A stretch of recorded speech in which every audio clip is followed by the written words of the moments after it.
Because a lot of people would categorize ADHD, they would say on the con side, they would say procrastination, right? Put it off, put it off.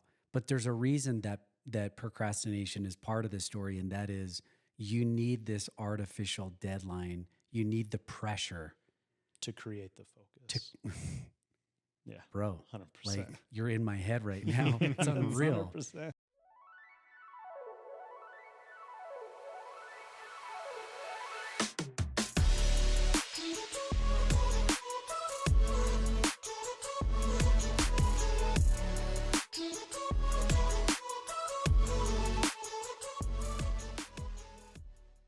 Welcome to BrainStoke. I'm Tom Telford here with Preston Niederhauser. We are in studio today with Jason Bond, our buddy, friend, neighbor, fellow Lycra wearer. It's good to have you, Jason. Grateful to be here, man, for sure. We first need to give a shout out to a few people as we start today. So thank you, Levo, a mind care company, providing mental health resources throughout the state. We also want to thank Bolt Shave for their awesome products. I actually, funny enough, picture this. I didn't really have the time to work on my legs, but I felt like I needed to bolt up a little bit. So I just hit the lower back. Oh. I thought Right now, if we were to jump in the pool and get after it, there's no way you guys could keep up with me because my lower back is so bolted. I thought you were going to say that you had shaved up to the bib line on mid thigh, and then that's what I was thinking. There was something about that small of the back that just was like, hit me, bolt me. So yeah, dude, you got that bunny tail off, bro. Yep, totally. So right now I'm fast in the pool for sure. My lower back, like a freaking dolphin. Nice. It's unreal. Oh, anyway, thanks, Bolt, Adam Barker, all you're doing there, and yeah, we're excited to be in studio today. This could go a lot of different directions, but where are you going to take us? Well, first? this is going to be off the wall first. Okay. Jason, I don't know if you'll remember, but geez, I'm guessing 15 years ago. How old are your kids? My oldest she's 12. Okay, yeah. so this would have been 10 years ago. Okay. 8 years ago. Wow, that feels too close. Yeah. We crossed paths in Southern California. You may not remember it. So my question to you is, we were in Disneyland. Okay. I don't know if you remember that. Oh, I remember. You were sitting on a bench. Yeah. You were sitting on a bench. So anyway, that's where we had crossed paths. And turkey leg or beignets? No. What did he have? Actually, beignets were they always sold out from what I remember. Got to get a reservation. And there's no way. Look at his cheekbones. There's no way. So you had little kids at the time, but the question is going to be Space Mountain or Splash Mountain for you. Oh. Whoo. Man. I'm going to say Splash Mountain. How come? I just love the ending. That ending is just great, you know? Like, it's fun. Yeah. I don't know. For sure. And it's who doesn't love a happy ending? And I think the reason I say that, I had a picture growing up that it was my family coming down that last drop. Yeah. And it was like a face is just like worth $1 million, right? Like everyone just, you know, big When eyes. you were a kid, you have this picture? Yeah, so I have this picture. It was Love it was in my parents' house actually in their we might need that laundry room. actually. Yeah. Dig that up. It's going to be part of the shout out. Yeah. Leave it to me to make it like light and stupid, and for Jason to keep it genuine about family. No. So, which is part of why, we needed to do this because, man, I don't know bigger hearts and better people who are also super dynamic, in your professional life, which is, why we want to do this. So again, thanks for being here. Yeah. Thank you. I've got to think, your net is cast pretty wide in terms of who you know in the cycling industry because of what you do for work. Mm-hmm. And we live in a pretty dynamic community where people love the brand ENVE, want to use your products, right? Absolutely. Yeah.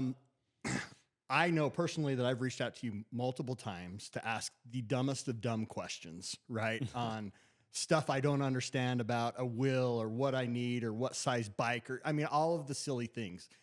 How many texts do you get a week from the local community asking you these types of questions? Oh man, just like people reaching out, asking questions, you know, probably a handful, probably 4 or 5, like in a week. People reaching out, seeing if there's any deals or discounts or hookups. Is that typically what it's about? Probably another 5 to 10 a week. Can we buy blem wheels? I need a blem wheel. Yeah. Jason, what is the term for the D&D guy, the deal and discount guy? I know there's an internal term that you call guys like that. So what are they called? Let's just say, so we use a sauna for a lot of things that we do.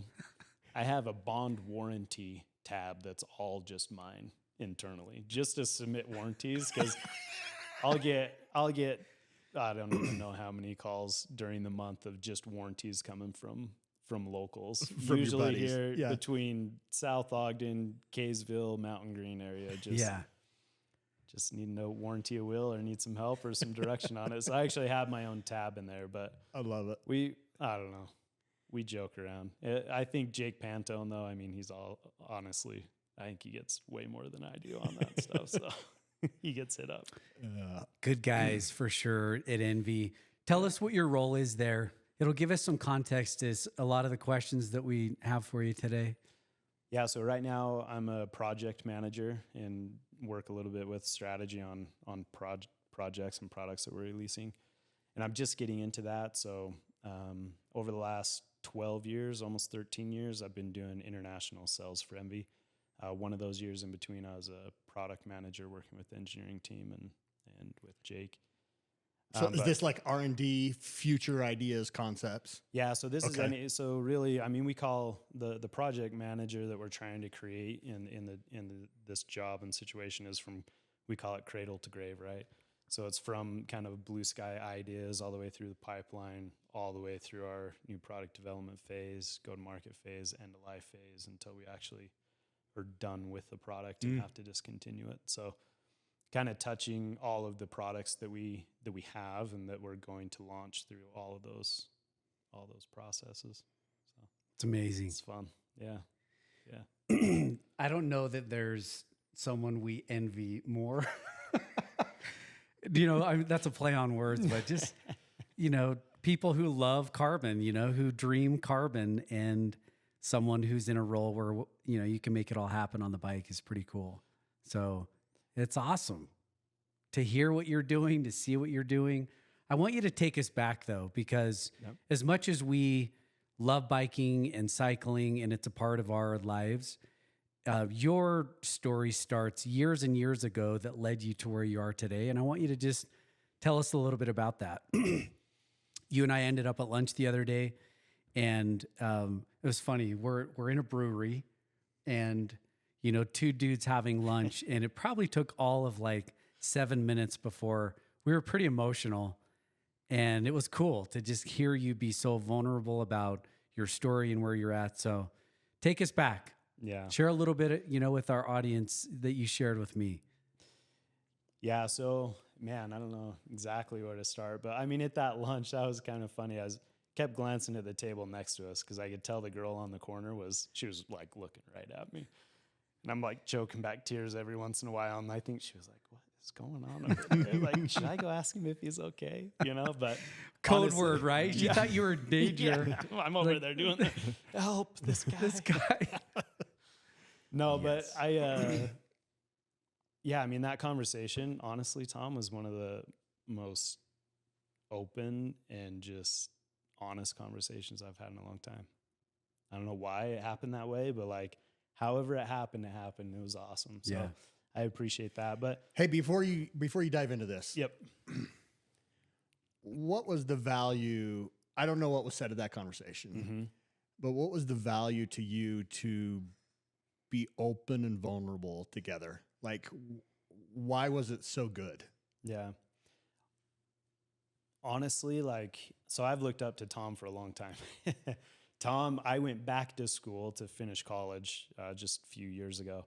And Tom actually showed up as one of our guest speakers for one of our end classes, right? Yep.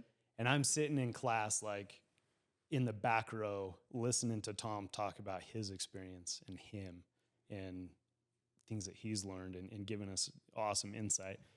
And I'm sitting there holding back tears then. I'm a crier. I wear my heart on my shoulder, but like I was choking back tears because I was like, holy cow, like everything he just said is me. Yeah. 100%. Like, and so when we were at lunch, like, I don't know why, I felt safe. Yeah. And I felt like I was heard and I felt like I was loved, honestly. Like, so sitting there, I was like, man, he gets me.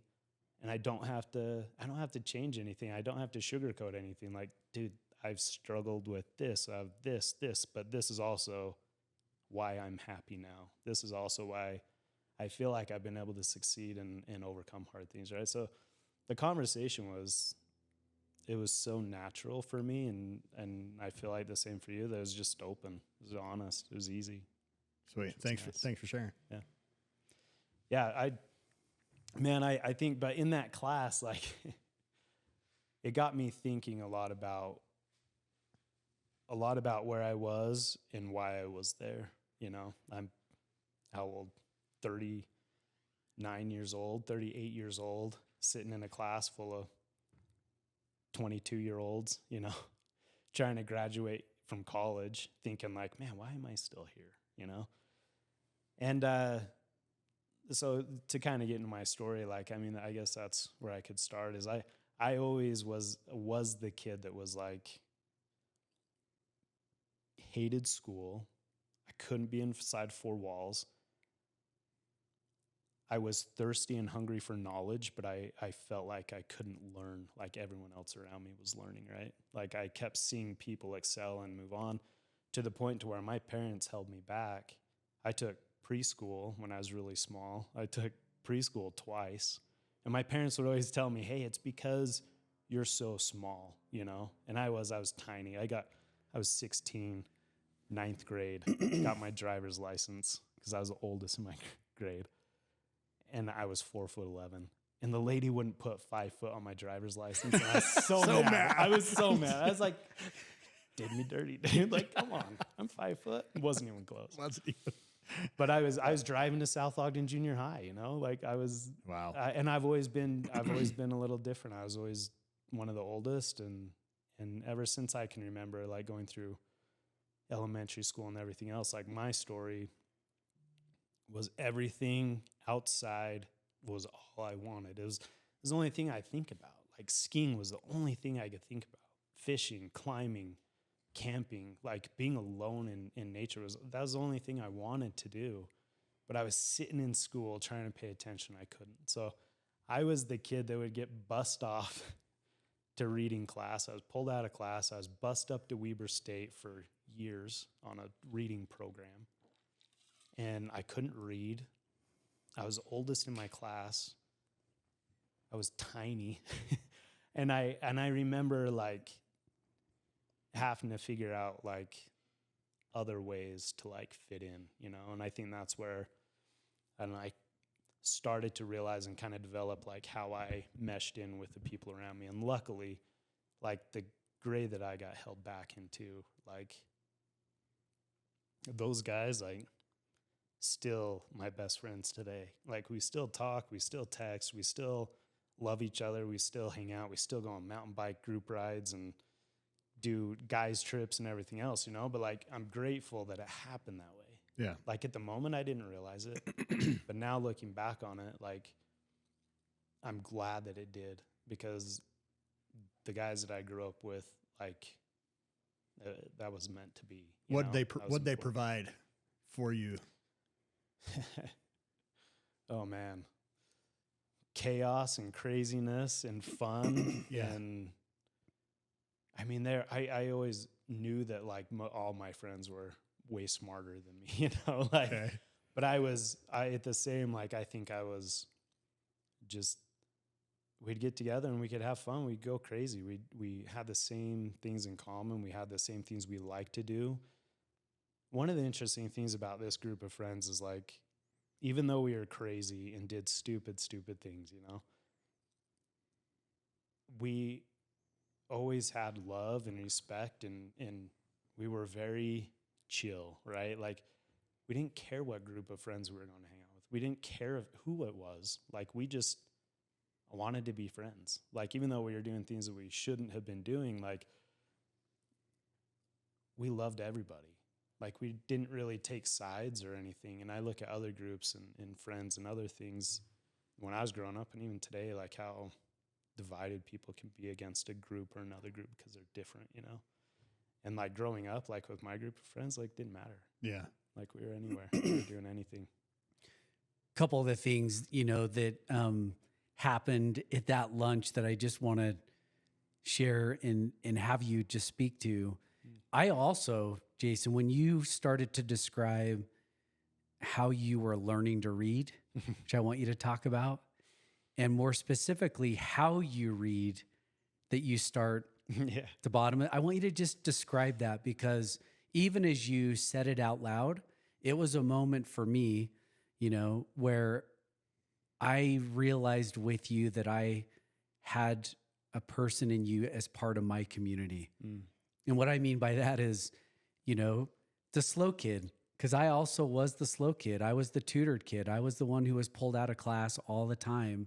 You know, I heard often growing up, Tommy, your tutor's here. Yeah. You know, it was an announcement to the rest of the class, which, you know, in hindsight's kind of funny, but at the time, I was mortified for those announcements of my peers saying, your tutor's here. Like, it was an announcement of the slow kids leaving the class now, you know? So describe that for our listeners, if you don't mind, because that was a moment at lunch where I was like, no one else has ever described, I'm 48 almost.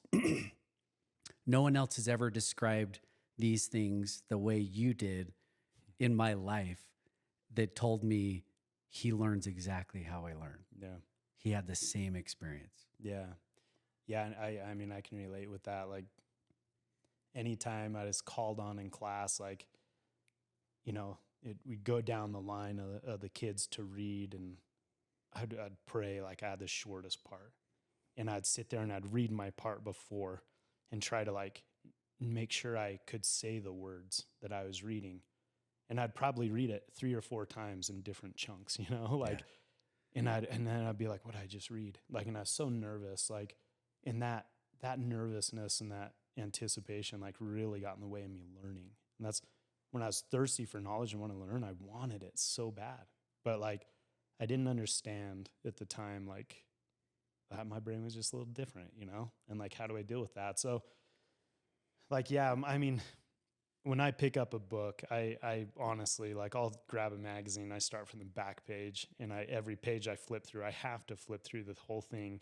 And I usually start from like the bottom of the page in the left corner or the right corner, and I just kind of scan the page going up. And my brain's always done that. I've always looked at something and started kind of backwards. And part of it is I have anxiety that I don't know what's in the whole thing, and I want to know really quick, at least like what it looks like, right? And so I need to know it. And then usually when I pick up a book, my eyes for some reason will go to the bottom of the page, and I'll start scanning the page up.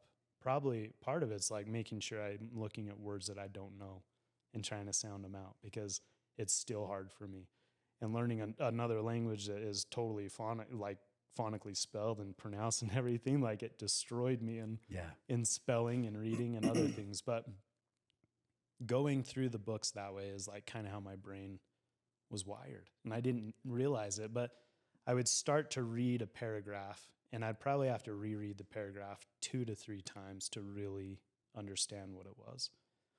And not because I necessarily couldn't read it 100%, it's because my brain was skipping around so much. I couldn't keep the words in order one after another.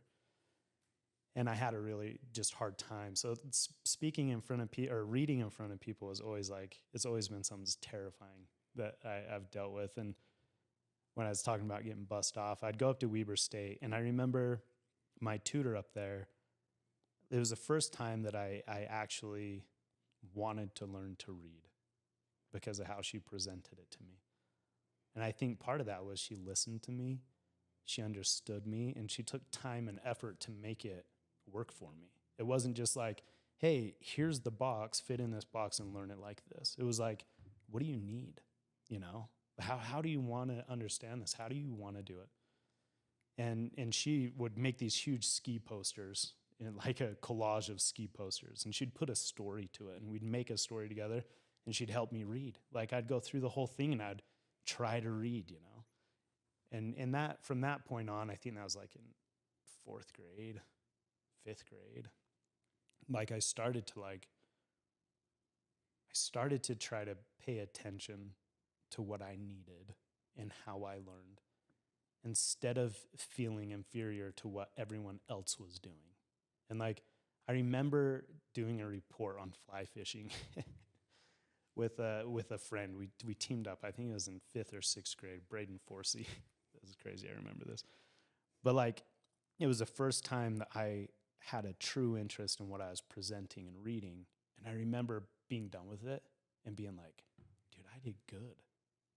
Like I knew what I was talking about. I read it well, like I remember having this high because I was pumped. I did something good and it was something I loved. And like, that was the first time though, I think, that I felt like I was okay to read in front of people.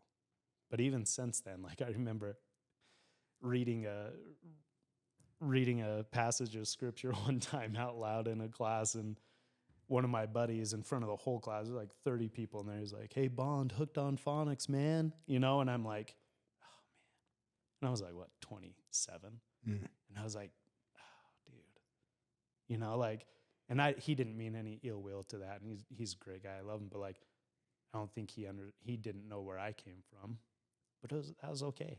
Yeah. Like he didn't need to know, So yeah. Your descriptions, even again, stirs up so much inside me. I mean, I just have to admit, like, school was incredibly traumatic for me. Yeah. I would not have even used that term, but as I look back on what we're doing, what BrainStoke is doing, what Levo's doing, this is why it's such a passion and purpose for me, because there are so many different kinds of minds out there and how they work and how they operate.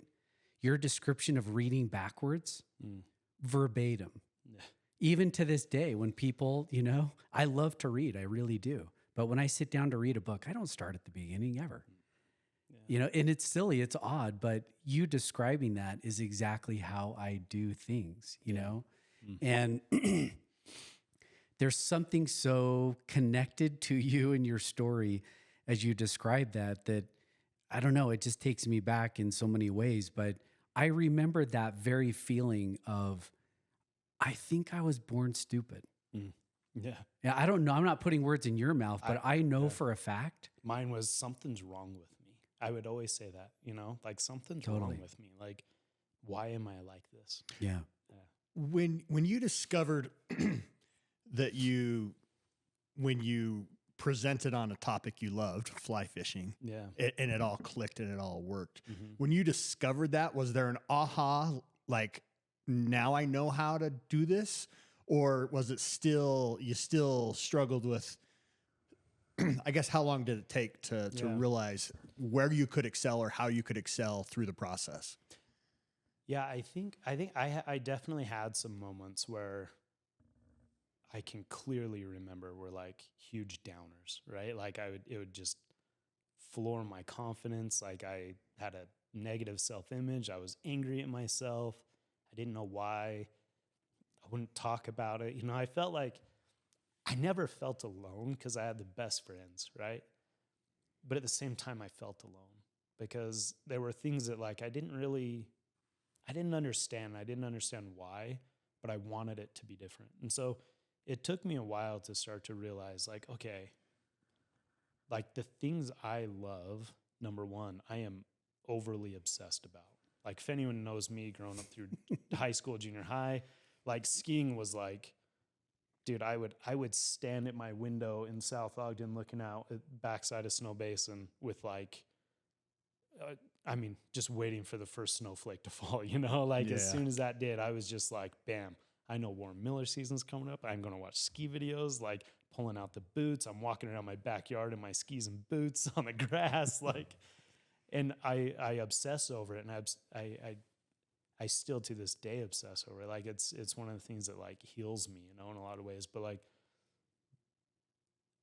I had to understand to change take that energy and to put that same effort into learning and into understanding. Because if I didn't, like, I never would have, you know? So I think when I started to realize I need to give this just more effort, I need to just focus on certain things a little bit more. And I mean, the fly fishing example, like having more and more of those and realizing that I can do it was the realization, right? Yeah. Like it wasn't that like I had to be so dedicated and focused all the time on just learning. It was that the realization I can do it and it's okay and it's gonna be okay. Yeah. Like made me better at it because it took the anxiety and the pressure and the stress off of everything. And to this day, like, I mean, I have to present a lot and read a lot, and I've traveled the world. I literally have gone to, I don't know how many countries now and set up distributions and met with distributors and educated sales reps and met with their supply chain guys and their dealers and talked through all of our programs and processes for ENVE. And I've presented all this and I've created a lot of material and presented it to them and talked through it. And that is the culmination of all these small experiences and knowing that I can do it. And now to where I am now, being so grateful for those experiences. Yeah. You know? And I think if I hadn't at least been paying attention a little bit to when I felt good and what was it that made me feel good, I may have missed those, you know, opportunities to grow from them. And now I have the confidence to do what I need to do. Yeah. Yeah. Before we jump to the career stuff, which I want to dive into to kind of come forward with what's going on, I want to share just with our listeners that really what we're talking about here is ADHD. Yeah. You know? Yeah. Attention deficit hyperactive disorder. You know, we often, ADD, we often joke about those terms, but I want to just shed a little light. You can share some, as well. Preston, you can fire any questions that you have, but for sure, if I would have grown up in today's world, I would have been diagnosed pretty young, with it. And I for sure would have had some sort of dyslexia as part of my story. When you described learning to read, my angel from my, childhood was Mr. C, Mr. Covington, which is who I was sent to learn how to read. And Mr. C also took me through sequential system, looking at pictures, very visual, to learn how to read. And, for those who may be listening, educators, man, reach out if you understand how that process works, because I too did not know how to read well into my, elementary years. And I struggled with that. Part of the reason that I wanted Jason to be on was because I think that you had help and support earlier on that helped you kind of stem the tide a little bit. I shared this recently on a mental health podcast, sitting with two professional mental health clinicians that I literally got through all of high school hiding. Yeah. No one ever really knew what was going on. Even my mom, who I think was in tune to it, no one really fully appreciated what I went through because I became a master at hiding. Do you remember that as part of your story? Just, it's I'm too anxious. I don't believe that I can. I mean, I really did not believe I was capable of learning, which is interesting in terms of a mindset, even after high school. Do you remember that? Oh yeah. Well, I started to, and I'm not a cheater, right? But I started to realize, man, I had other things that I guess talents or whatever that I've developed to be able to say, hey, I might not be able to do this, but I know somebody who does, and I know they can either help me or show me or do it for me, right? And so it's like, how do I strike up a deal with them? What do I got here? I can negotiate. I've had to rely on more of my social skills to get through certain things, and I did my smarts, right? And so so I want to cue into this. Yes, keep going. Yeah, I started to develop this okay, like a lot of, and I always got, I don't know why, like there are a few male teachers that I was really good with and did really well with, but most of the female teachers and honestly girls in my classes like were my best friends, right? Because I knew how, I had this feeling where I kind of had this, like, the kids these days call it Riz or whatever. Like I kind of had this like way of going about it. Yeah, like, it's called flirting. Yeah, Jace. exactly. Yeah. So on this podcast with these women, I told them that I mastered the art of flirting or charisma or That's Riz. So even hearing you describe this, I'm like, this is my guy, right? When kids don't have the ability or feel like they can learn to do the tasks asked of them, to stay in the chair, be quiet, and not disrupt or get in trouble, what you do is you start to build a skill set of coping. Yeah. And I loved what you just described. Like you even cued into the male versus female. Oh man. I knew if I had a guy teacher, which was rare, by the way, it was going to be it was trouble. Yeah. Because I knew I could smile at a female teacher, whatever you call that. I mean, what does that mean? Preston, what does it mean? I don't know. And when I was late, I think there's like a Van Halen song, Hot for Teacher. I was not hot for teacher, but I for sure was like, I could smile and like buddy up to a female teacher in a different way. Yeah. That charisma allowed me to survive in those classes that I otherwise was like, I'm screwed because I can't learn. I can't pay attention. Yeah. Even if it was buying a little bit more time, right? It was like they would let you get an assignment in a little bit late without having like a penalty on your, so it was like, fascinating. You kind of started to learn like, okay, like I am trying, I really am. And the sad thing is like, now that I look back at it, like I was trying to survive. I was trying to do what everyone else was doing, but I couldn't because I was thinking of the mountains. I was thinking of the river. I was thinking of something else besides what I was supposed to do, but I couldn't help it. Like my mind wouldn't focus on a whiteboard and four walls with kids that are spouting off answers faster than I can read the numbers, right? Like I didn't want to be there because of that feeling, So I was just trying to survive. And so I would look down at my paper, and my paper has 3 answers written on it, and other kids are turning it in at the end of school. And I'm knowing, oh my heck, dude, I'm going to have to go home. I just want to watch a ski movie. I don't want to go home and do homework. So to hide, it's like, I don't have homework. What are you talking about? Oh, I didn't have any math homework, Yeah. But then it catches up to you, and you realize I'm in trouble. And it's weird though. My brain and have seen things even through college, like I would put things off because I was afraid to start and try because I knew I was going to fail. Like that was my mindset, right? And so I'd wait until like the night before a 20-page paper's due. And I'd stay up all night. And I would get in kind of this zone where I was so hyper focused on getting it done because I didn't want to look stupid that I didn't turn anything in, right? Even as an adult, right? Like I'm in college and I'm still doing this, but I would hyper focus for like 12, 14 hours. I'd write a 20-page paper and I'd get an A. And I had to see the whole paper from start to finish in my head. And I had to get in that flow kind of like mental state where I was living this paper that I was doing in a story, and I'm like writing it down.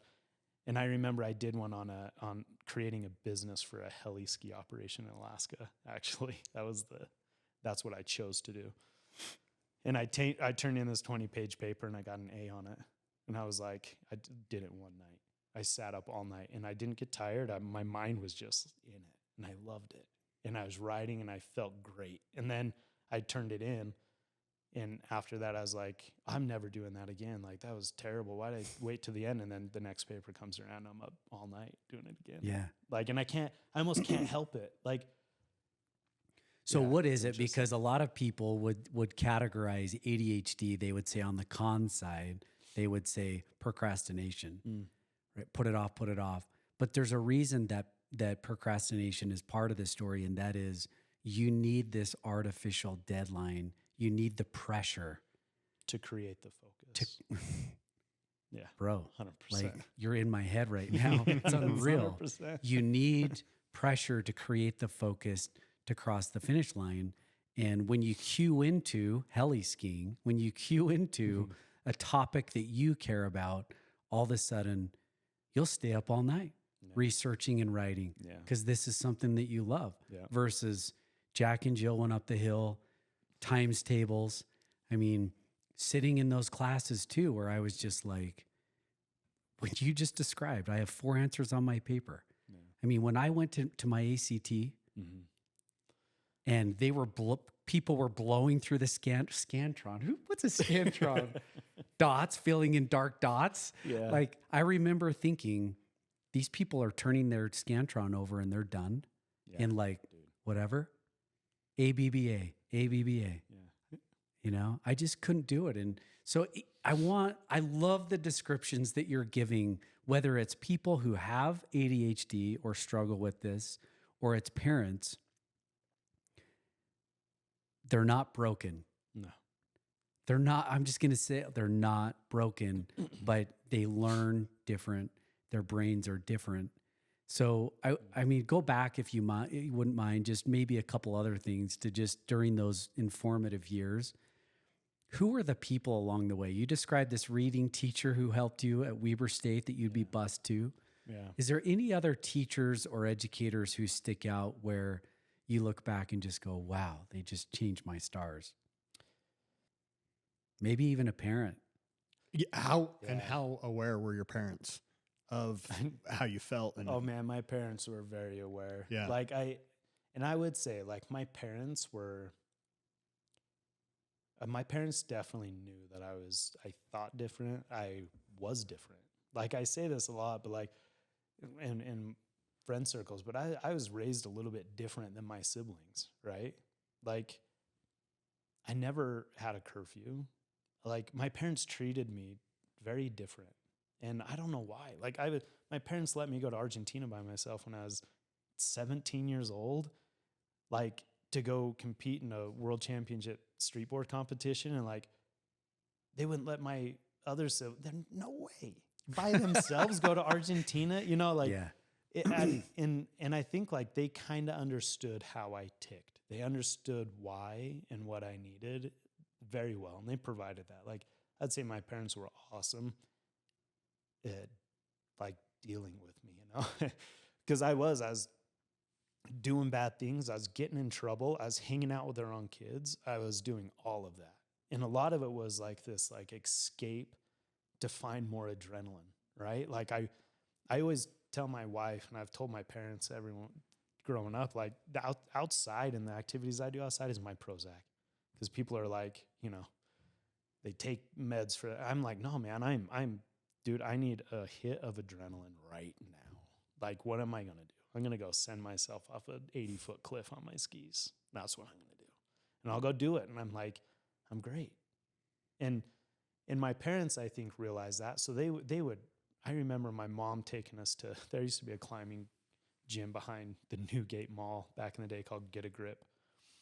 And she would drop me off there, I don't know, 12 o'clock and come get me at 6, you know, like I would just climb all day. And I was sitting there with these like homie, you know, dirt bag climbers that are like, you know, talking about whatever. And I'm this little young kid just sitting there climbing all day because I loved it. And I remember my mom trying to get me to read because they're like, hey, he's not reading. He didn't pass any of his reading challenges. He didn't read the books. He didn't do the report. He didn't do anything.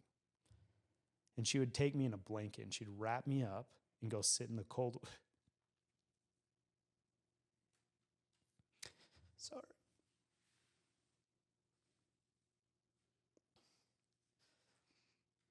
Being a parent now, this hits a little harder, but her effort in helping me was huge because she'd sit outside with me and try to read with me, knowing that if I was outside, I was feeling way better. And I'd sit there and I could read because I don't know why. Like I never wanted to be inside. And like growing up, like I never played video games. Like I never wanted to. I was like, me and my sister would go on binges of Duck Hunt and Mario Brothers every once in a while. But like me and my brother would play other games every once in a while. But I was never a guy that wanted to be inside. Thank you. Yeah. And so looking back, like my parents played a huge role, and I'm grateful that they were there through that, because honestly, like they kept me where I needed to be. They kept my confidence where they needed to be. Yeah. Regardless if I was good at what I was doing or not. Like their love and support was what helped me. And honestly, like thinking about it, like the people that don't have that, like how easy is it to like lose touch and lose confidence in yourself when you feel that way, you know? And that's like, I mean, I see my son, Ezra, he is 100% me at his age, 100%. Climbs everything, likes to get in trouble, likes to push the envelope, big heart, cares what people think and how other people feel, hates to read. He's good at math, actually. I was terrible at math. But and I see that, and it is, I think there's a huge part where your support group or whoever is there to support you through those things is like, it's so needed, and it's so much more needed today than ever, I think, because I see what kids are going through and what they're struggling with, and it's terrible, man. It's hard. There's 2 to 3 things that you shared there that I want to cue into and double click on that I think is really important for parents to kind of hear and think through who may have children this way. One of them is you cued into this idea of outside. So one of my teachers early on in school, I don't know if she intuitively just caught on to it, but I remember one day she said, "Tommy, we're going to move your desk in front of the window." And to this day, I don't even know where that came from or whatever. I don't know what was happening, but she cued into something that when I could stare outside, I was different, you know, and I got to stare at the Wasatch. You know, I went to school in East Kaysville. Just, you know, the Wasatch Mountain covered in snow for me was literally heaven.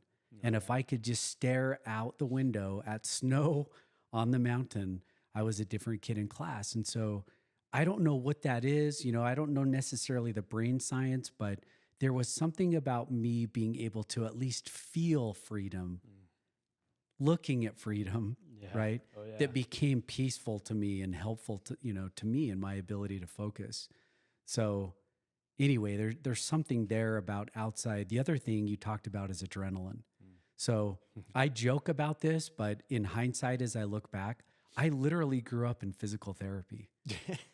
I was injured.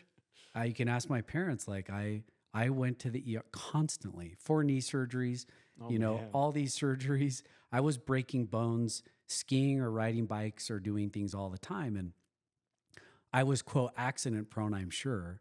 But in reality, you know, and I'm going to quote U2, the band, you know, I was literally running to stand still.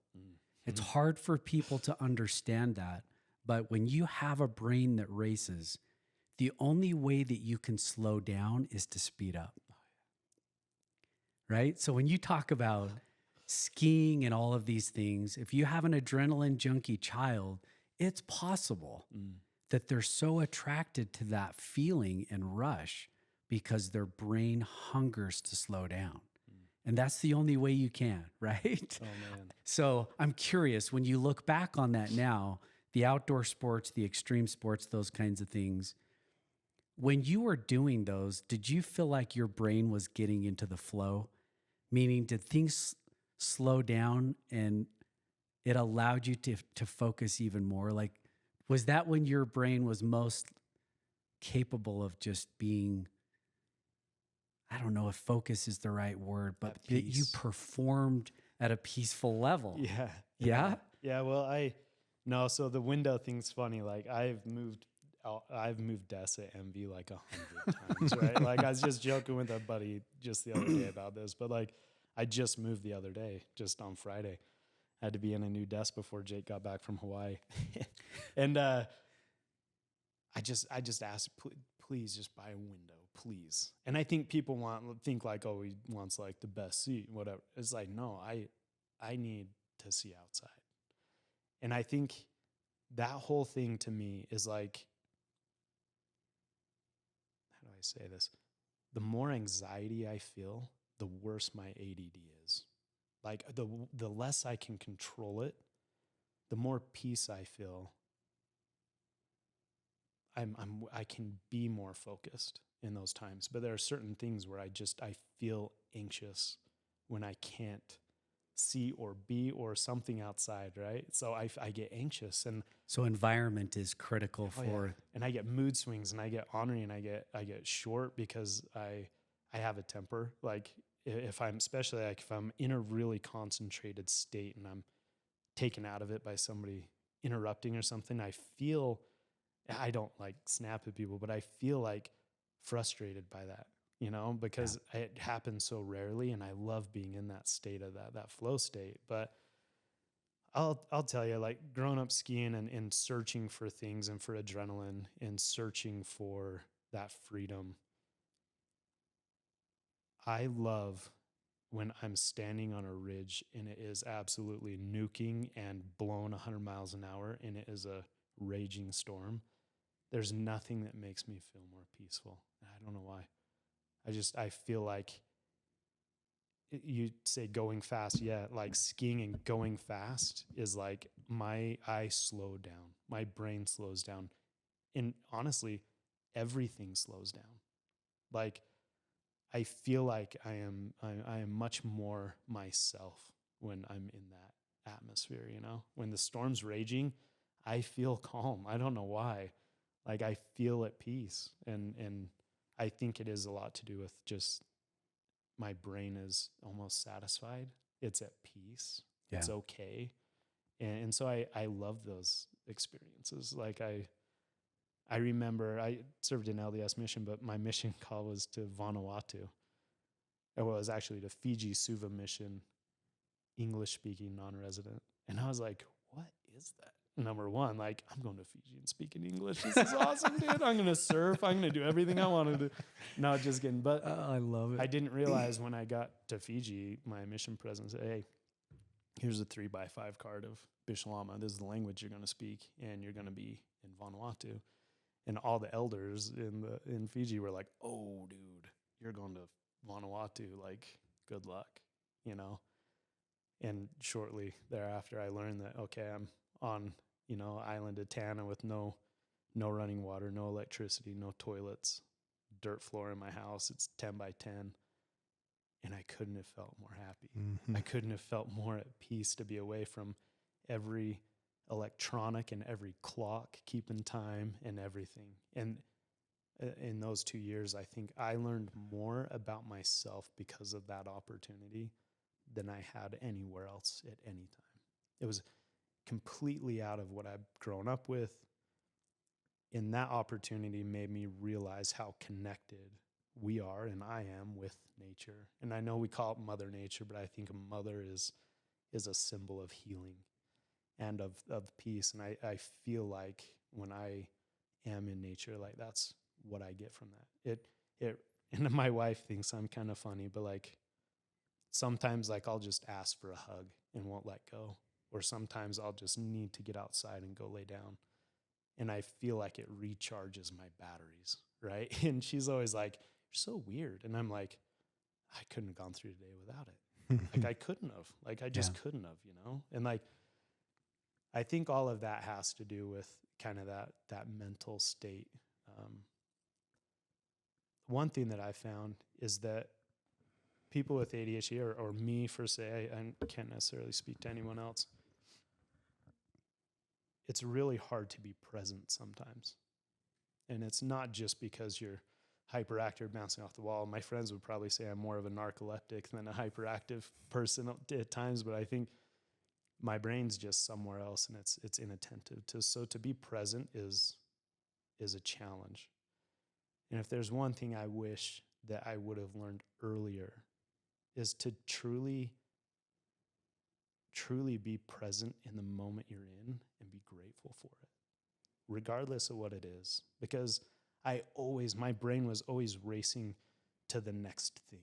It was always somewhere else. And the moments of clarity that I did have that I can remember of being present and being grateful was me being my best self and me being the happiest I ever was.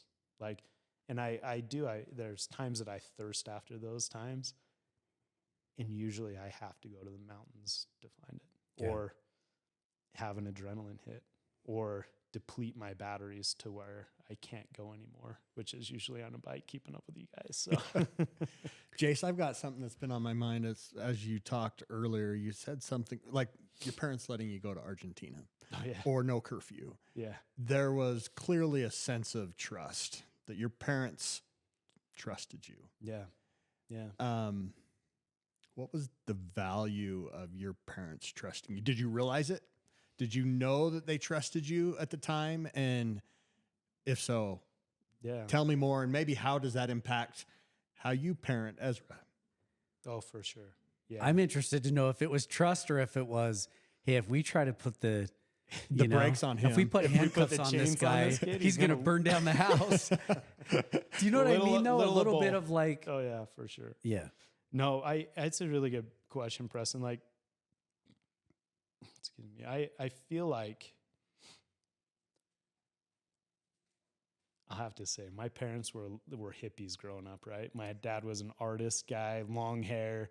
My mom was hanging out in the Ogden High parking lot in a van, listening to Deep Purple during school. Like, they were a little hippie-ish, and I think some of our freedoms came from, hey, figure it out for yourself.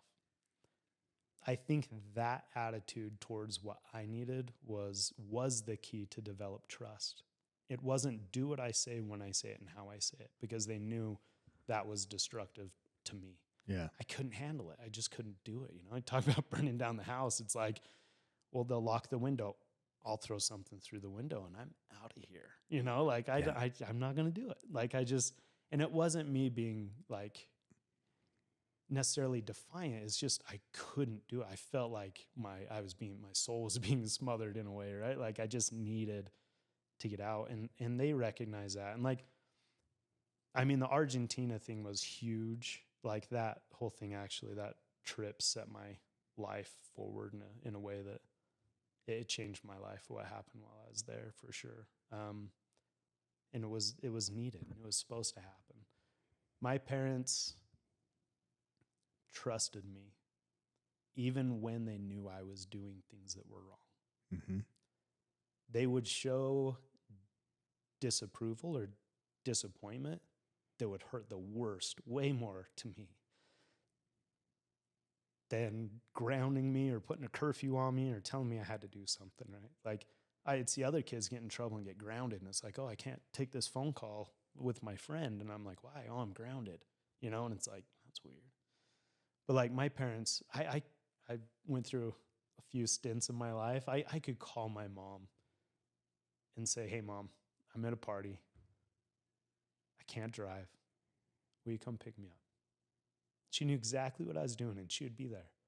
Middle of the night, she would drop everything to show up and say, hey, I'm coming to get you. Don't move. Don't leave. I'll be right there, And that to me, like that support and that trust and that love was what ultimately, that's what ultimately got me to come around from what I was doing in the direction I was going. I wanted to be a pro skier. I was going to Argentina to be in a world championship streetboard competition. I was like, I wanted to be an athlete in the things that I'd grown up obsessing over my entire life. That's all I wanted, and that's what I wanted to do.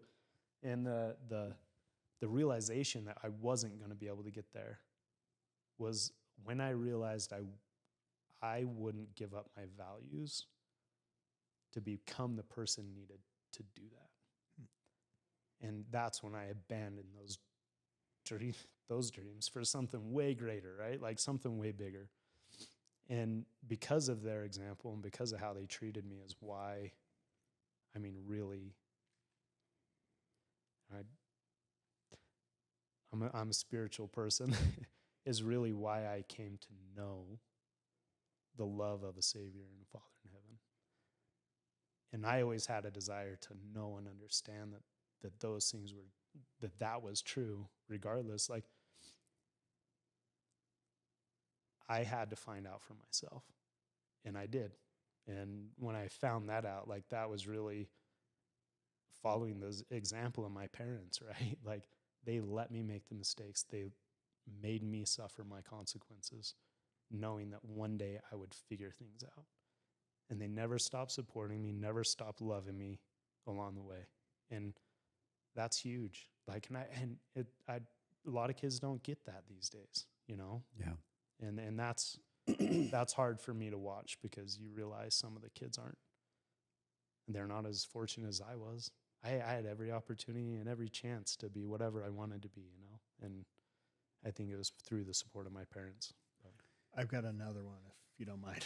Yeah. Vanuatu. Oh, yeah. In the place where you served an LDS mission, which is full of structure and policy and rules, right? And you were placed in an area where it appeared there wasn't maybe as much, and you loved it, and it was really impactful. The value of that. I'm envisioning you there, and I've got to think you did a lot of good. You were in your wheelhouse. You were free. You were able. I don't know. I'm just trying to understand.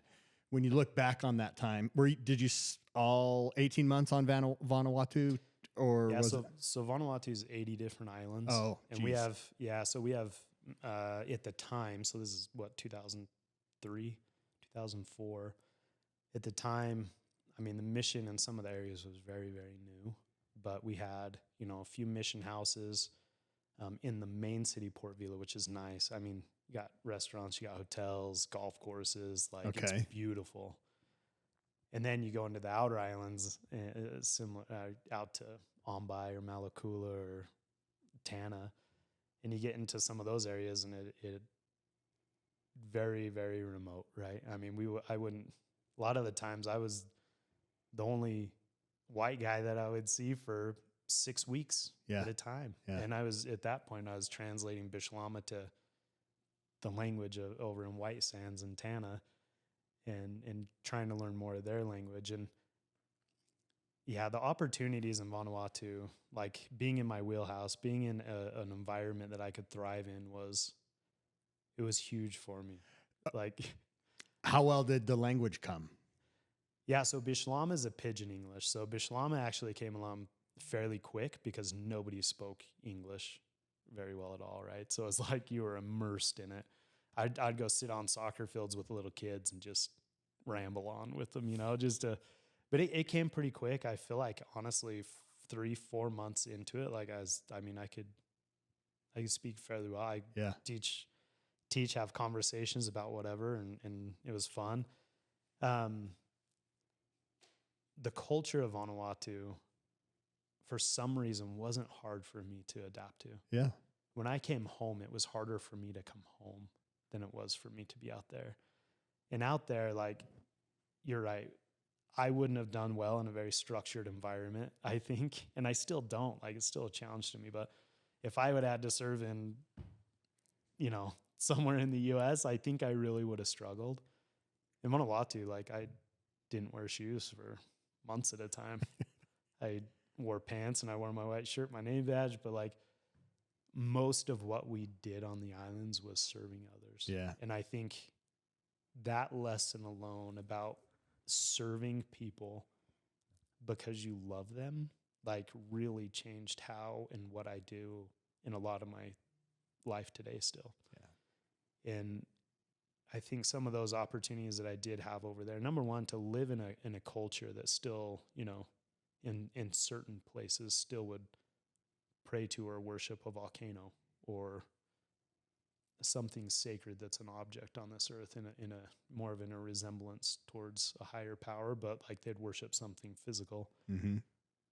And to be able to help people broaden their understanding and their knowledge, was something that I just loved. Like, I could take that, and I love to see people come up to the reality of what else is out there. Even if they didn't believe what we were saying, you know, it's like a whole different perspective on life and everything else. But you'd find that people, even out there, when they found peace of mind and peace in their heart and in their soul, like you could see light in them, because I think they felt peace. And I think in a lot of ways, we're all searching for that peace. And when I'm at my best, I feel peaceful. When I'm performing my best, my mind's calm and I'm peaceful. And that is like a state that I always try to come back to. In Vanuatu, like being outside all the time, 24/7, was perfect for me to be able to learn that. Yeah. Was there irony in the moment of being there where you're thinking, I'm teaching people, meaning I stunk at learning for so long and now I'm the teacher? So I'll quick. I was in Imulet, living with a family there, and Muliaki family, and I was part of the Muliaki family at the point. I had village chores, I had a chief, I had to get water, I had to work in the gardens, I had to feed the pigs, like whole 9 yards. Right? Like you're integrated into the culture. And I remember I had this idea, like there were some really strong members there. One who had served a mission actually in New Zealand, and she lived there, and we wanted to start a Doctrine and Covenants class and like talk about like some of the teachings in the Doctrine and Covenants. And I remember me thinking, like, preparing these lessons and like teaching people how to read. I was teaching people how to read, and I'm like, hope that's right. But like sometimes like having the realization that I was helping and I was teaching and I could see a change in people, like that motivated me more than anything. And I remember walking along a trail one day with 2 5-gallon jugs going down to get water in the creek. And I remember coming up to the ridge of this big valley, this big gorge or whatever, and staring out across the jungle and like just sitting there and just being overcome with like joy. And I felt like my mind was open, that just like I knew exactly what the people needed and I could help provide it. And I think understanding that and going through that experience was like, that was huge for me, because I was helping someone and they were learning and they were growing, and I could see it. I could see a change in someone's life because of what I had to offer. And I think that created value time and time again in those experiences, especially on my mission that has helped me through my entire life up to now, you know? Yeah. And those experiences, I think you seek after. I love that feeling. It's almost like a rush, right? It's almost an endorphin rush, like knowing that you're doing something for somebody, and whether it's physical service or teaching them something, and you see a change, or you see them experience joy out of what you were able to bring. Yeah. I love the full circle part of this. Like, I've been thinking a lot about you going to Weber State, and that, was she a college student that was helping you learn how to read? Yeah. Okay. Yeah. And she does this ski collage and she cracks the code for you. Yeah. And how awesome that was. Yeah. You know what I mean? Oh, yeah. And how good she felt when she cracked the Jason Bond code. Yeah. You know what I mean? Like, and now here, and then, you know, God, it's just cool. There is a full circle moment here. And to be honest, part of the reason we wanted Jason on was this is the crux of BrainStoke. Mm. You know, I mean, if I were to go through each one of the 5 S's, you just described being on a mission and connecting with and helping people. And, you know, even though the 5 S's don't necessarily reference service, you know, one of the 5 S's is sex. You know, we say it, you know. Yeah. But that really is this overall category of connecting with humans. You know, you joked earlier about your wife calling you weird because you just needed a long hug. I love the long hug. That could mean so many things. We'll leave it at long hug. Yeah, long hug. But really what we're talking about is, and you called it an endorphin rush, when you connect with other people, you are experiencing serotonin, endorphins, oxytocin, right? This is the daily dose that we're talking about with BrainStoke. And so, you know, all of these 5S's, I hope I'm picturing people who their own lives, you know, resemble this, or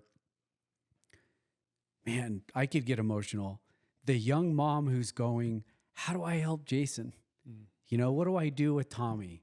You know, and this is part of the reason that Preston and I, frankly, wanted to create BrainStoke, because of people who just need the S's, right? They need these things. And so when we talk about sun, you talked about you're at peace when you go lay outside, you know? People, I get kind of joked about when my own family and my own sister-in-laws are like, you're like a girl, like you could just lay out in the sun for hours. I can actually. And it's not just to get tan. It's actually, I'm at peace there, right? There's a serotonin rush, sweat. I want to ask you about this because this is one of the key S's. And a lot of people ask, like, what is it about sweating that is so key? You called it emptying the tank. Yeah.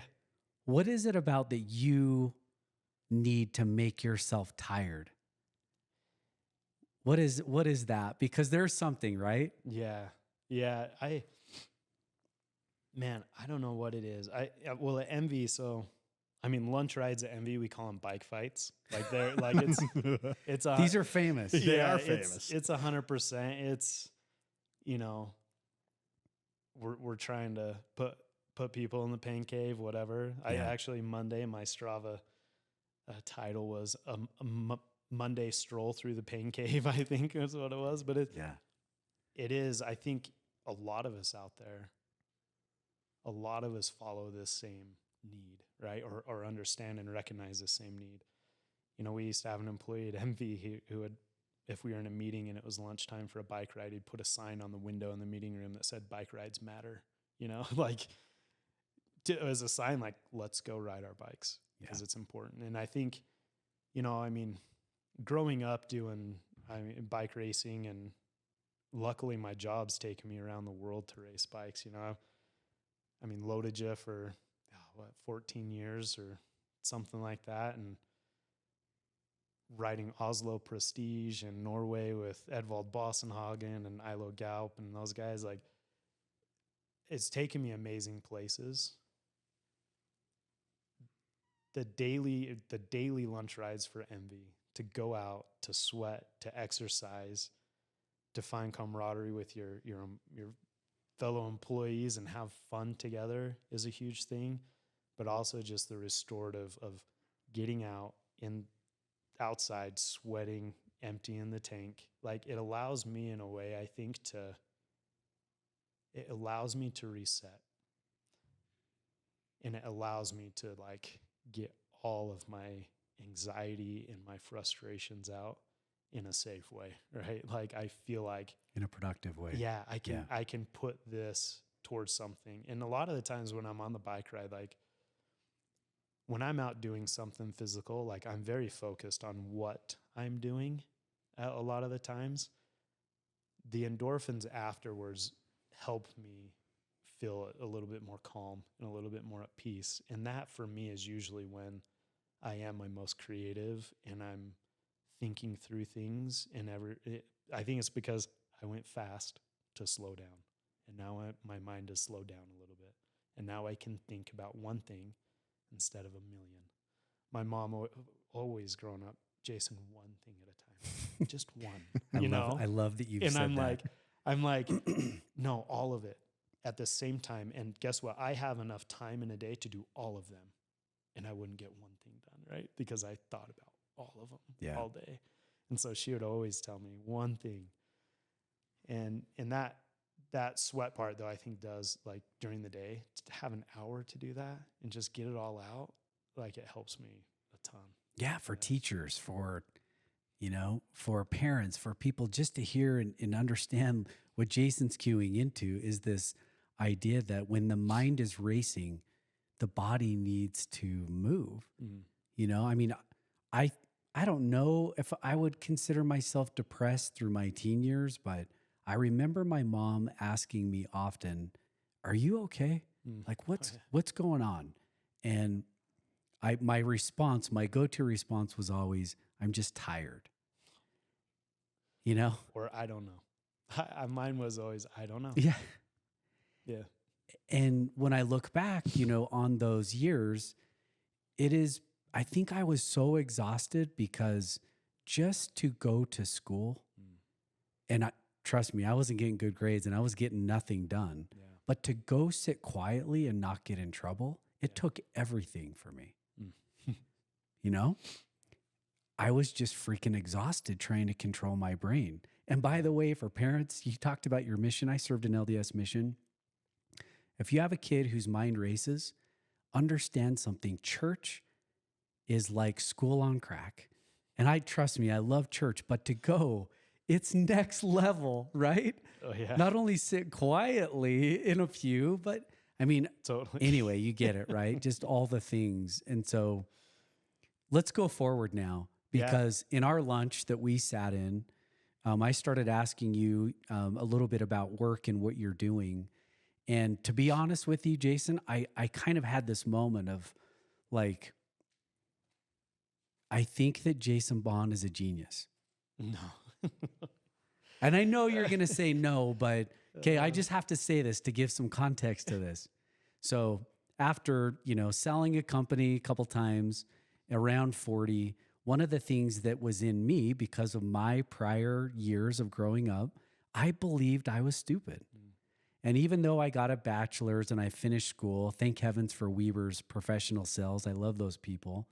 But there's still something deep inside me that has an insecurity over learning. Yeah. I have to admit it. I just do. Yeah. And because of who I am, the chip on my shoulder, I had to go back and get a master's. And so I went back to school at 40, went to Gonzaga, partly because after 25 years in business, I believed two things. One, I sucked at leadership and I sucked at communication. And so that's what I went back to get a master's in. Nice. And at the end of that program, the Gonzaga's, master's in organizational leadership, there was one class that everybody feared. And it was one professor, and it was the last class. And I was like, I keep hearing all these things about this class. Well, I start the class, and the name of the class was basically systems theory, which neither here nor there. But the first unit was a Harvard course within this class on systems thinking and systems theory. And I'll just be honest with our listeners, it was one of the most challenging classes and things that I've ever done. And it blew my mind how good at doing this I was, which sounds arrogant, but it was the first time in my learning life where I was like,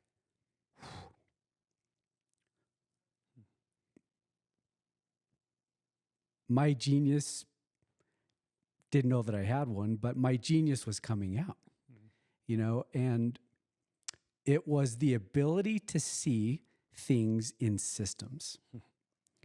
I can't just see a piece, but I have a gift of seeing the whole.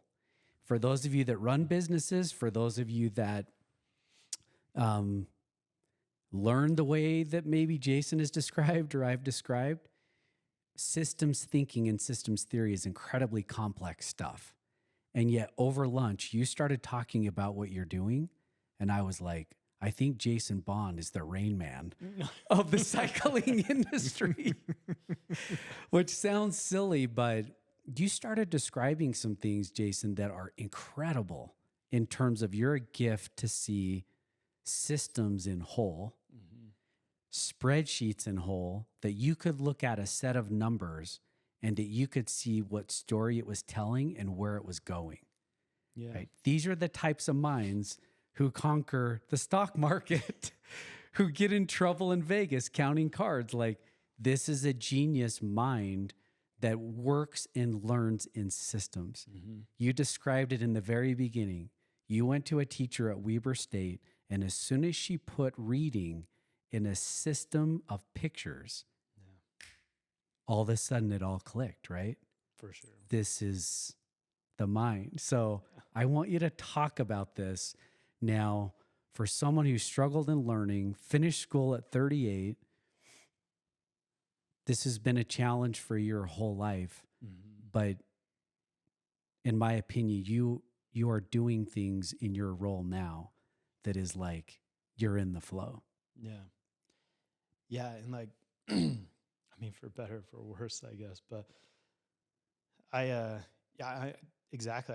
My last class at Weber State, in one of my statistics classes, I had a teacher that recognized, like, every time he pulled up Excel and started doing things Excel, I had a million questions, because I was like, I knew what questions to ask. I understood what he was doing. It wasn't just a whole bunch of scribbles and someone else's handwriting on the board that I was trying to think about. Interpret. Right? Yeah, it was him putting things in boxes and creating a readable formula that just made sense to me. It's like, oh yeah, well, yeah, you do that and then do that. And if you want to figure out this, you just change that to this and do this and this and this, right? So it's like, but with math, for me, I was terrible at math, always growing up. So I never even tried to learn because I was terrible at it. I was afraid of it. I didn't want to, right? Because I didn't want to show my weaknesses. I was afraid of somebody seeing my weaknesses. That's why I hated reading in front of people. I wouldn't do math in front of people. And so, but this teacher like kind of caught on, and he's like, oh man, yeah, you can do this. You can do this. Here's the amortization, formula. And if you do this and change this, this is how it works. And I'm like, oh yeah, I get it. And I understood it, and I understood it quick, and it was easy for me. And I was like, why? Like, why now, after my whole life of struggling through math and everything else, do I have somebody who has an interest in, hey, you want to know this here? Look at it this way. Then it makes sense to me, But I think I had to have those struggles, maybe to appreciate what it is, but like I had to struggle a little bit. And I don't know why. I'm still learning that lesson, I think. But yeah, for some reason, after that class, like everything at ENVE started kind of going crazy, right? Like we were looking for a new owner. We were trying to get out from Almer, and Almer wanted to sell ENVE. And I got pulled from product management back into sales to be actually over all of sales. And so I was working as basically the sales manager for all the sales department and all the territories and channels and everything. And during that time, our new managing director came in. He wanted me to put together a sales forecast. And you have to think, like, I am the person in math that somebody says, well, this is the number one. And I ask 100 questions why it's the number one, right? Like, my mind just goes there. Like, it has to have a story to why it's number one for me to make sense to put it in anything into a number, right? I don't know why my brain thinks that way. And so he asked me to do forecasting and whatnot. And so in school, through this last teacher in statistics, he started putting together some small forecasting formulas for me. And so I started to realize like all the different ways you can forecast for certain things, and what it was in Excel that drove the pattern to recognize trends over a period of time to be able to come up with the numbers. And I was like, that's awesome. Like, that makes sense to me. And so I kind of took that, and I started out asking, what's your definition of forecasting? And there really wasn't much of a definition coming so I thought, okay, I'm going to do it this way. And I probably did that thing 100 times over. And I was so hyper-focused on that, I probably forgot about most of the other things I was supposed to be doing. But I realized at that point that I loved it. And I'm still just in the infancy of this. But like, now that I'm starting to understand this, and I'm starting to understand some of the technology and some of the systems and processes you can put in place to create and to automate and to plan and to build structure to things that has a story and a place where I don't have to keep it in my head of what's going on with it. Like, I can use it more of a story and tell a story.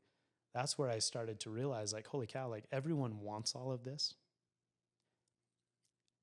just to understand the answer to a couple of their questions. And they're usually pretty easy questions, right? Like, what's the difference between this time and this time period? And what's, whatever it is, like, they just want to see what the trend and what the scale is. And that's where having the skill developed to be able to kind of be a storyteller, I guess, in a way of using your charisma and always talking and relying on social skills.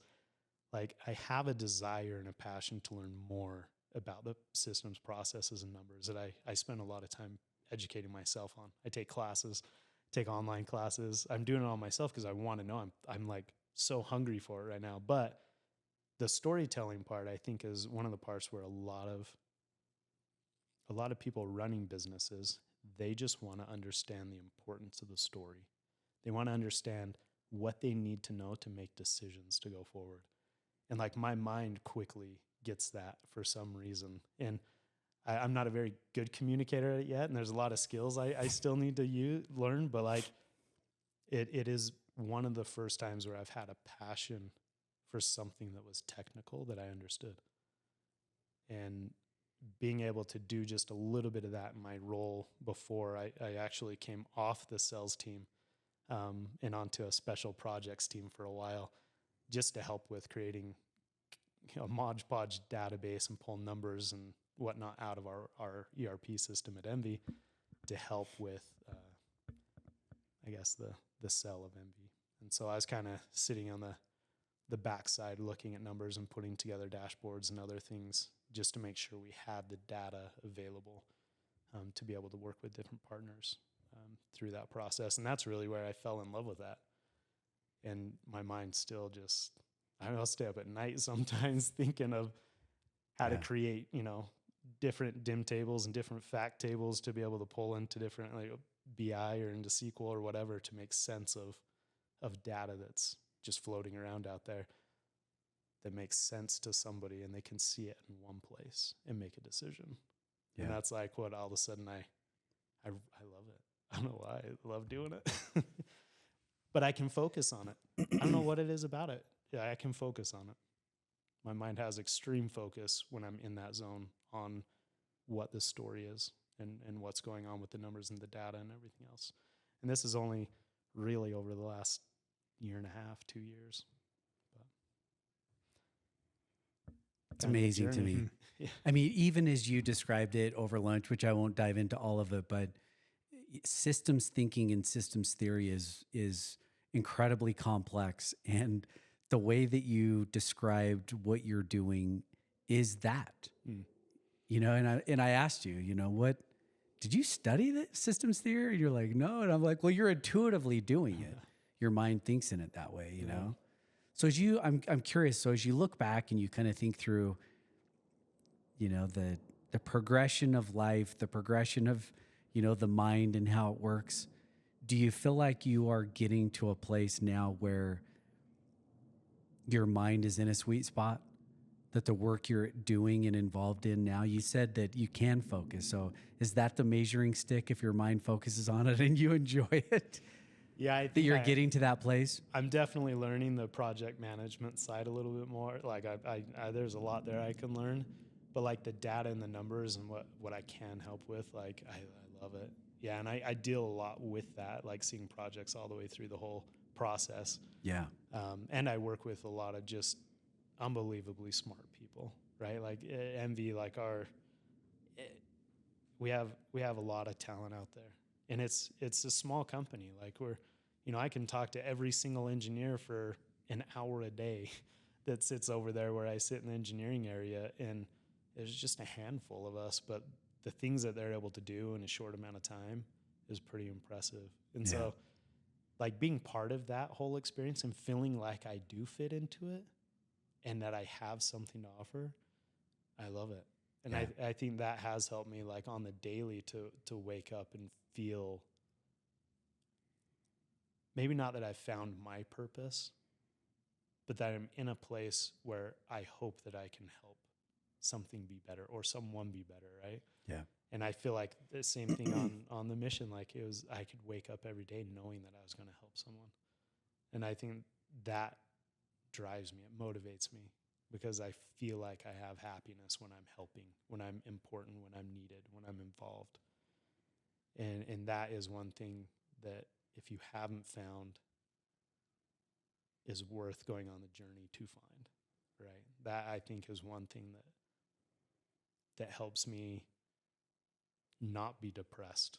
You know, I mean, it helps me not have bad thoughts about myself or bad self-image. Because those things, obviously, like, it's not all of a sudden one day they're gone. Some days I wake up and I'm like, man, why do I feel the way I feel? Why is this happening now? Why is it happening today, you know? And then I'll go back to my, you guys call the 5 S's, you know? I need to get outside. I need to, I mean, I travel everywhere I go with a little tinker rod in my bag, because if I need to go stand in a river, I'm going to go stand in a river. And I'm just going to fish for a little bit. And I'm just going to calm down, you know? And, Yeah. and I think the journey, we're all on a journey, man. And we're all somewhere else, whether it be mentally, knowledge-based, physically, temporally, spiritually, with religion, with no religion, whatever it is. We're all on a journey, and that's okay. Like, and that's part of like going through all this is like, it's okay. Like, where you're at, it's okay. Like, be present. If you're present with where you're at now, you'll start to learn and you'll start to understand.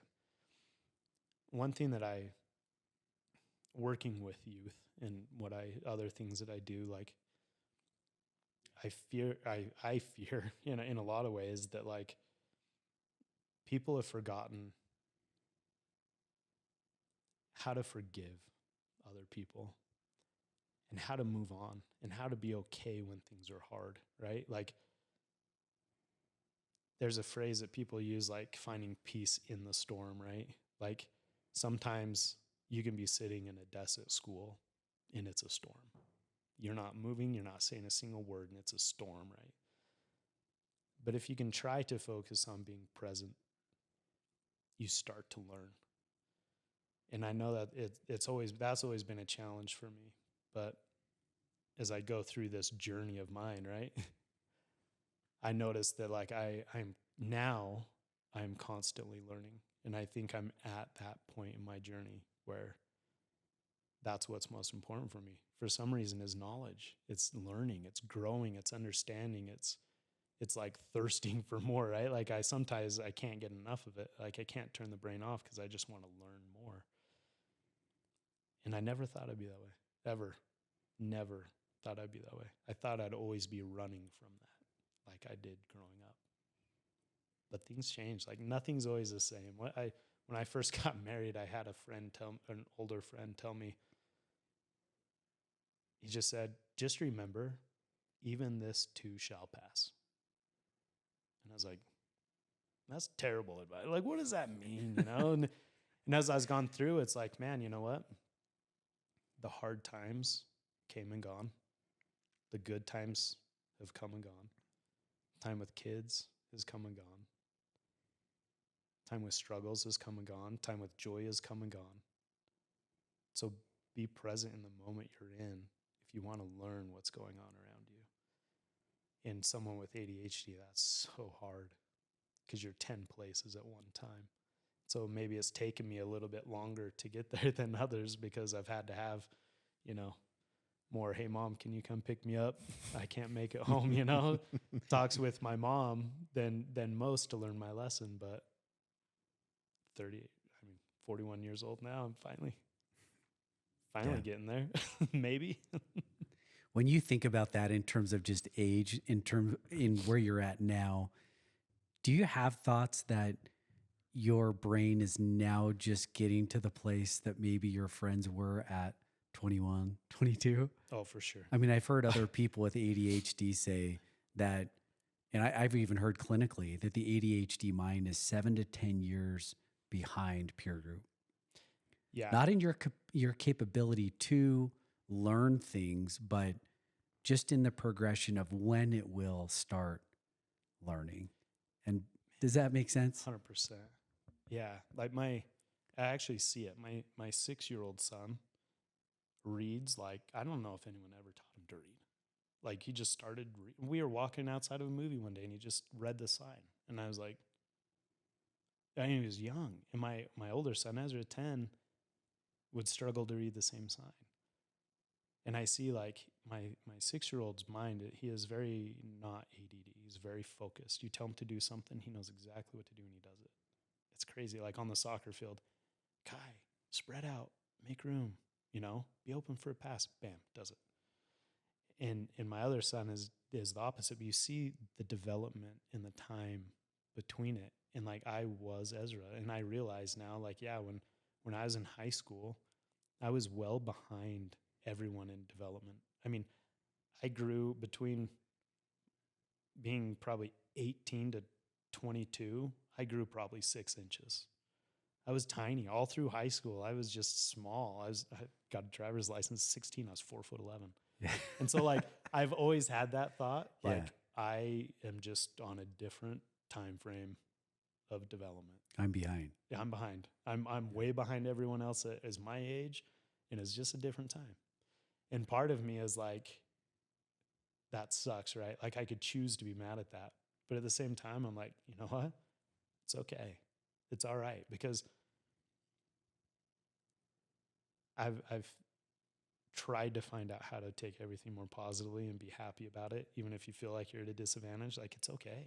Like it's all happening for a reason. I'm a very big believer of that. Sometimes we want to get mad about everything that's happening around us, and we choose to be mad. And for my mind, if I focus on being disappointed and angry and mad and frustrated, it takes hold of me. Like it takes hold of me to depression or anger or whatever it is. And it's been hard to be able to figure out how to just focus on the positive. And the more food I give my brain for focusing on the positive, the happier I am. So What's the superpower? That's what I think you took the same question out of my mouth. How has this become a superpower to you? Man, even at work and other places, like I usually have to repeat myself multiple times because I think backwards from everybody else. And I know it sounds weird as a superpower, right? But like I look at things and understand things differently, and that's okay. And knowing that and using that to be able to get through to certain people, like I don't know how to say this. I have feelings, and I'm very sensitive to the feelings and thoughts of other people.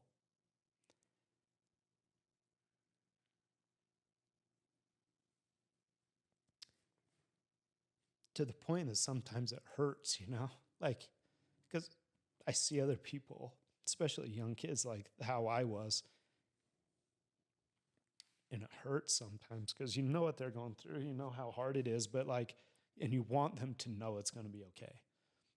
And I know in a lot of ways, like thinking the way I do is okay.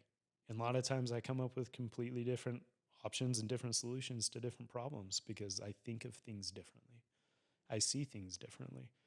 And to know that that's okay and not to be feared is like, I think is a huge positive in today's society because you don't have to fit the mold. You don't have to be one way to be accepted by someone or something, like you can be you and that's okay.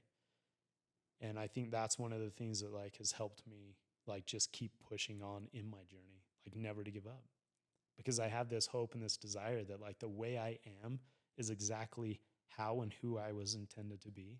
And that's good. And like, that's something that either I need or someone else needs at any given point in time through my life that I could possibly help learn the same things that I've had the opportunity and that I'm grateful for going through those experiences to learn.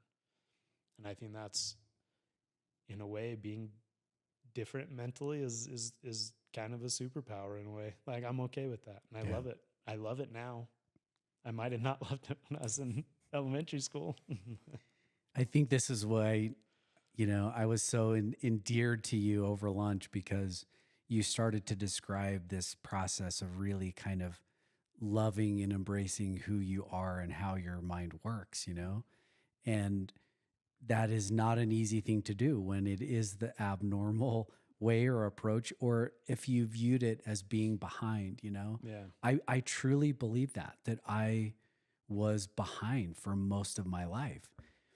And yet, the older I got and the more I started to be able to cue into and tap into how my mind worked for a positive reason, that it wasn't school driven or the traditional way of learning, but that it could be applied in business.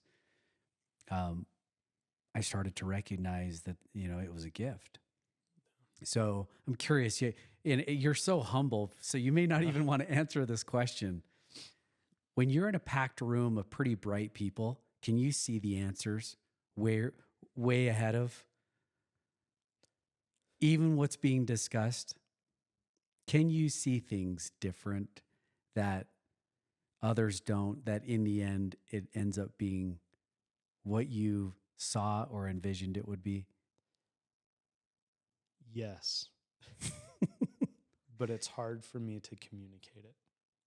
And I usually do it backwards from what everyone else needs to hear. But like where we end up is usually what I'm thinking about. And a lot of it isn't in necessarily all the technical terms. And like I work with a lot of engineers who are incredibly smart and they get everything that has to happen in like the technical side of things. But a lot of times in certain situations, like I feel that I have the feeling. I know it sounds weird. It's a feeling and a thought that comes to my mind of like what could be one of the best ways forward. Never the only way forward, right? Because I think then we get prideful thinking that my way is the only way. Yeah. Where I understand I'm coming at it from a different perspective, because what my brain did to the sentence that was just said is totally different than what other people did. But like usually I have a feeling, and it's not just I want this to be my way. It's usually the opposite. It's usually it needs to be this way, even though I would want it this way, right? But I understand what needs to happen to get the result of this. Yeah. And I think that's one of the hard things that has been for me, because I'm in meetings and other things, and even in friendships, like I'm fairly vocal about certain things, and my family, like sometimes we talk loud, man. Sometimes we get into it and we debate and we we argue, and we're pretty strong-headed that way sometimes. So that's been something that I've had to kind of get over, to understand my way is not the only way, even though I see it a certain way. But a lot of the times when I'm sitting somewhere and it's a situation we got to figure out,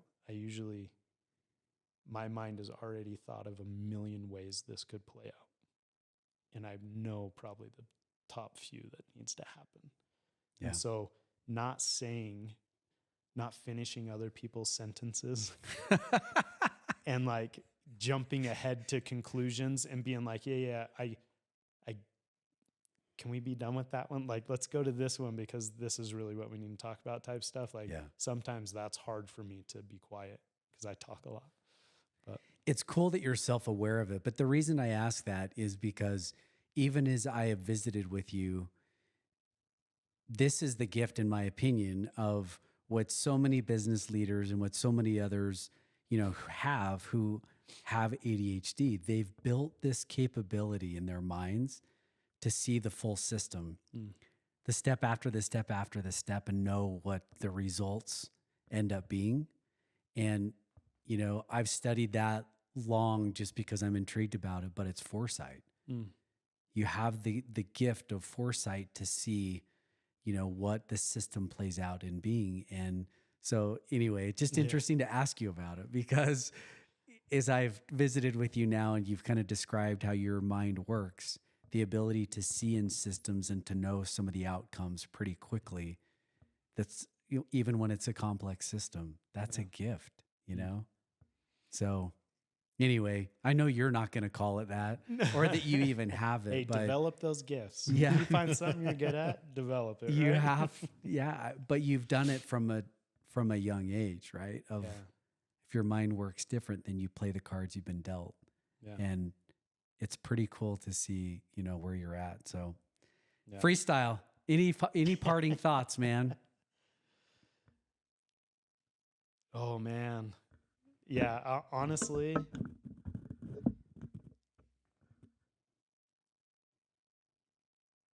one of the things that's helped me out the most, my best friend growing up, his dad, second dad to me for sure. Everyone knows him. He was my dad's best friend for a long time, Kerry Lindgren. He had a phrase that he said, PLG. You guys remember PLG? Peace, love, and gratitude. Peace, love, and gratitude. And I think that is one thing that when I'm down to this day, I use it regularly. And peace, love, and gratitude to me gets me out of a lot of hard situations in my own brain, right? Because I think of everything. I have emotion towards almost everything. I'm very focused on things that are happening around me, and I get hyper focused on certain things, but like it'll get me down. And when I get down, to remember to have peace, to have love, and to express gratitude is something that I use almost every day. However you do it, whether it's writing it down, whether it's saying a prayer, whether it's going to somebody and having gratitude or showing love or service, like it takes me out of my funk. Like whatever it is that's getting me down, like it helps me get out. And I feel like a lot of the times, like the youth of today are so detached from those things. Like they have other things that are giving them a sense of meaning and feeling that are not real. And it's important to be present, to express, to seek peace, to have love, and to show gratitude, I think is important for the soul and for happiness, I think. Yeah. So You've had your daily dose.